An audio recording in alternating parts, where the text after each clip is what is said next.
I'm joined by Rob Lake, who is the managing director of Trinity's life science division. So, Rob, what kind of background brought you here?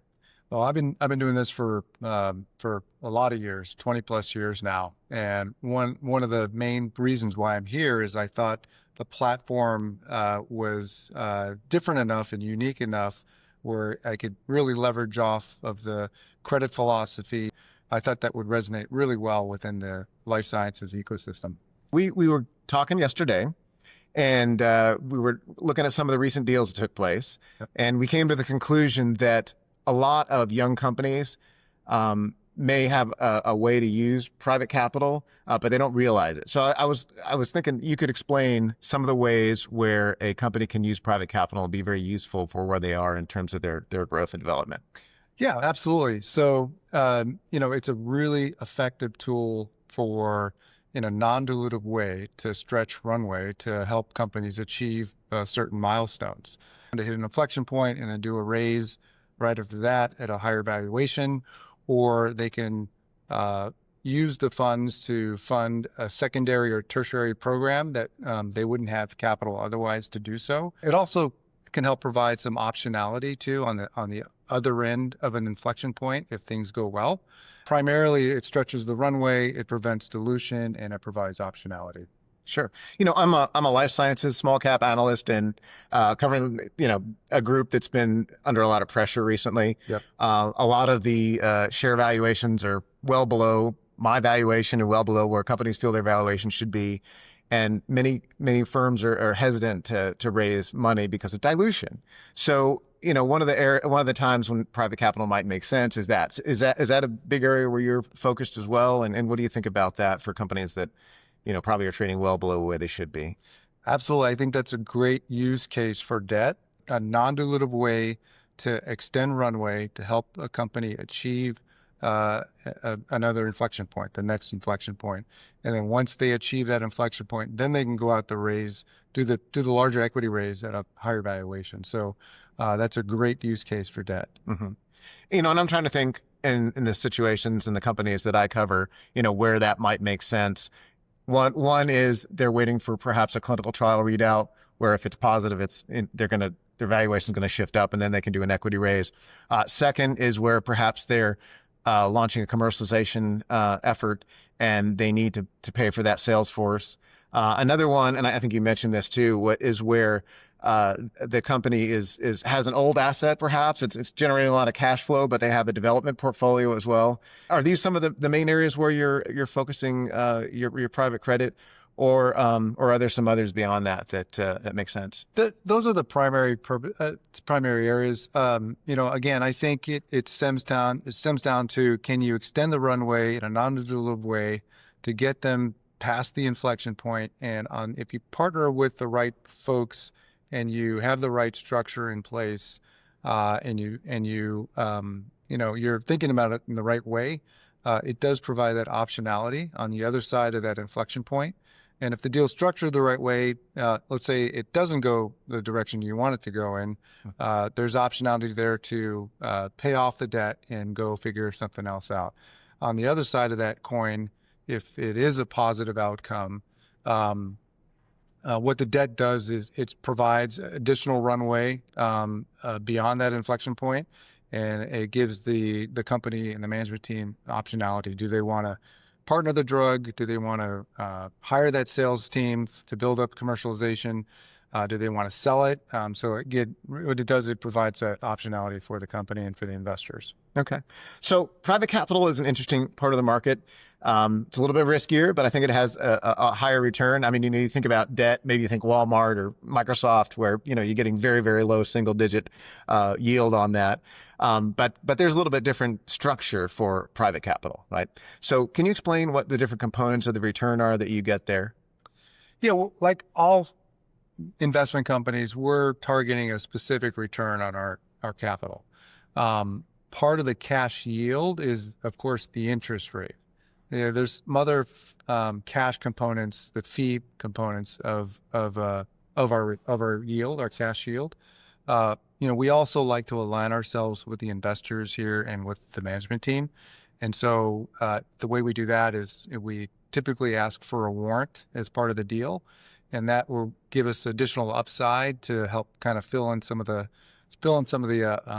IRR gaps if there are any. So that really helps juice the yield a little bit for us. Sure. By aligning ourselves with the investors. Well, now with all the depressed valuations, it seems like a great time to be getting warrants. That's part of the attraction to the space. That's why we're seeing a lot of new entrants come in. We can help fill that void from a capital perspective to help these companies continue the progress of moving these developing the drugs along, as well as get a little upside by getting some warrants at lower valuations. Equity exposure there, right? Yeah, a little bit of equity exposure. So let's say you had a chance to meet with a CFO of a young company that's in the early stages of either development or what other part it might be of the life sciences life cycle. What kind of advice would you give him on what to do when he's thinking about financing? The thing about financing, don't exclude debt. Just because you're a younger company and you don't have product, you're not heavy in revenues, you're not cash flowing. If used the right way and with the right partner, as I mentioned previously, debt is a very effective, non-dilutive way to fund the company. Mm-hmm. So you and I are both working in the small space, not the big Mercks or Pfizer's or Bristol Myers or things like that. How are the risks different in the smaller area for private capital than they are in the larger area? Well,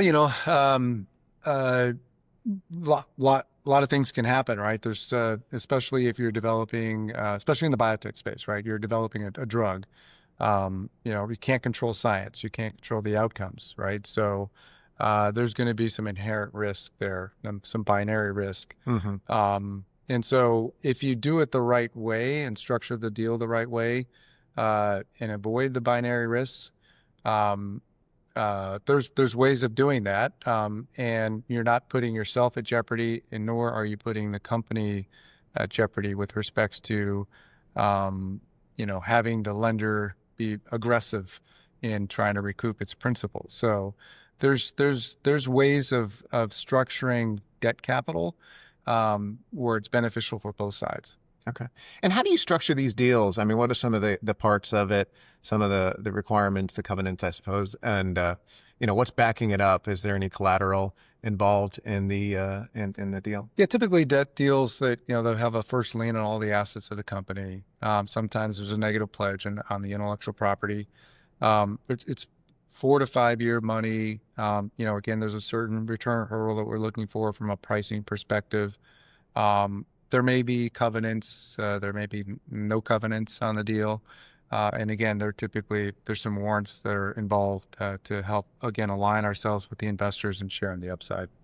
Established biopharmas make an investment in a smaller company, be it either just an equity infusion or perhaps a partnership or collaboration with one of their programs. It sends a signal to the market that, these guys here at this company, we like what they're doing and we're going to put some money behind them. Yeah. And I think a lot of other investors kind of follow on. Right. Do you think that Trinity, when it makes an investment like that, is a signal to the market that there's something special about the company that you invest in? I mean, I would love to think so. Love to think that we'd have that. Well, you guys do a lot of good due diligence, right? Yeah, I mean, due diligence is important. I mean, you have to do your diligence in this market. How people interpret what we're doing, we can't control. I think people do look at the investment that we make, and hopefully they can understand the value of what we're doing from a non-dilutive, extending runway way, and also increasing ROI for the equity shareholders. Okay, and you have a pretty experienced team. Do you want to share with us about maybe a little bit about your process and your team and what they look at? Because, I think that's important for the market to know that it's not just you're checking out boxes. You're actually getting in there and you have individuals that maybe have regulatory experience or, they've covered the space for a long time. We do have a team of seasoned lenders. We probably have, if you did a combined number of years of experience, well over 100 years of combined experience. So very seasoned lenders. We've been doing this before. You know, we've seen good things happen, and we've been through some downtimes, and we've been through different economic cycles. So we do, you know, experience is important.